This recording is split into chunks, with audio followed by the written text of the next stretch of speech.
vì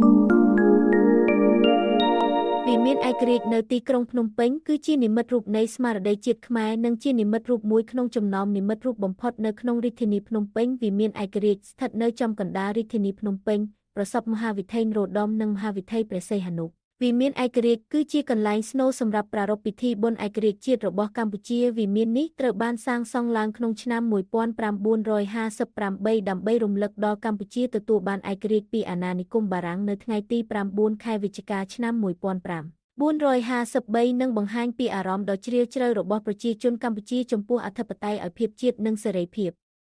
vìមាននេះមានកម្ពស់37ម៉ែត្រនិងមានរាងដូចផ្កាឈូកដែលរួមបញ្ចូលគ្នានូវរចនាបថស្ថាបត្យកម្មខ្មែរបុរាណជាមួយនេះ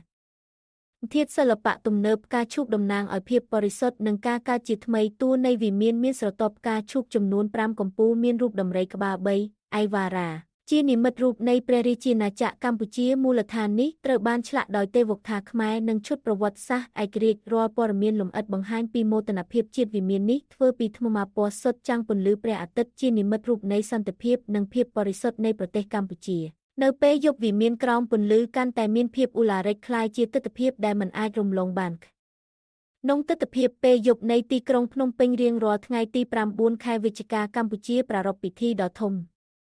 ទីនេះប្រធានាធិបតីសមាជិករាជវង្សនិងសាធារណជនចូលរួមក្នុងពិធីដង្ហែក្បួននិងដាក់ផ្កាដើម្បីរំលឹកដល់ប្រវត្តិសាស្ត្រនៃឯករាជ្យភាពក្នុងអំឡុងពេលនៃការប្រារព្ធពិធីនេះវិមាននឹងត្រូវបានតុបតែងដោយទង់ជាតិចម្រុះពណ៌និងពន្លឺភ្លើងហើយបរិយាកាសមានភាពកក់ក្ដៅនិងវូឡារិកនៅថ្ងៃធ្វើការអ្នកស្រុកតែងតែដាក់កម្រងផ្កានិងបួងសួងជុំវិញវិមានដើម្បីបង្ហាញពីការជូនពរប្រទេសជាតិនិងសន្តិភាព